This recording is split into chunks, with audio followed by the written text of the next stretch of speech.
मैं हूं ताहिर अब्बास और आप देख रहे हैं वॉइस ऑफ वर्ल्ड। अगर हम मौसम के हवाले से बात करें तो शदीद हबस है। अगर दर्जा हरारत के हवाले से बात करें तो 40 सेंटीग्रेड जो है वो खानेवाल में रिकॉर्ड किया गया है। खानेवाल के शहरियों ने जो है वो अपनी मदद आपके तहत जो है वो छबील लगाई हुई है। यहाँ पर ठंडे मशरूबात जो है वो लोगों को पिलाया जा रहा है ताकि शहरियों की जो गर्मी की शिद्दत को जो है वो कम किया जा सके। तो इनसे बात करते हैं। सर भाई मेरे साथ मौजूद हैं जी, आप बताइएगा कि आपने अपनी मदद आपके तहत जो है यहाँ पर छबील लगाई है, ये कब तक जारी रहेगी?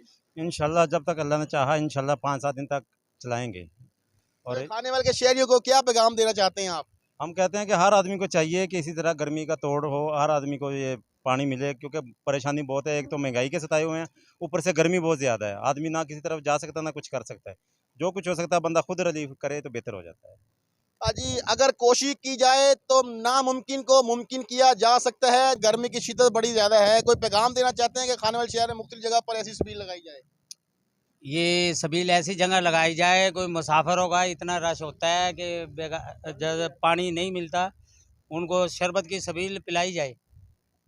जी बिल्कुल, आपने शहरी गुफ्तगू सुनी। जो पानी पी रहे हैं, गर्मी की शिद्दत को कम कर रहे हैं, उनका ये कहना है कि ऐसी जगह पर छबील लगाई जाए जहाँ पर जो है बड़ा रश हो और शहरियों को जो पानी पिलाया जाए। ये सदका जारिया है, ये पानी पिलाना चाहिए ताकि गर्मी की शिद्दत को जो है वो कम किया जा सके। मेरे साथ अरहम मौजूद है, इनसे बात करते हैं कि बेटा आप क्या कहोगे इस हवाले से? जी, आजकल बहुत ज़्यादा गर्मी है, इस वजह से इन्होंने छबील लगाई है, बहुत अच्छी बात है। मैं यही कहना चाहता हूँ कि हर बंदा ऐसे ही छबील लगाए ताकि हर आने जाने वाले शख्स को पानी पीने के लिए सहूलत मौजूद हो। सिर्फ एक पैगाम दिखाने वाले शहरियों को। मैं सबसे यही कहूँगा कि ज़्यादा से ज़्यादा गर्मी का मौसम है, ज़्यादा से ज़्यादा लोगों को इस तरह पानी की छबीलें लगानी चाहिए ताकि यानी कि हर बंदे की प्यास यानी बुझ सके और हर बंदा यानी कि आपको दुआ दे। जी बिल्कुल, इनका भी यही कहना है कि खाने वाले के शहरियों को बढ़ चढ़ कर हिस्सा लेना चाहिए और जगह जगह पर पानी की छबील लगानी चाहिए। ठंडे मशरूबात जो है वो पिलाने चाहिए ताकि गर्मी की शिद्दत को जो है वो कम किया जा सके।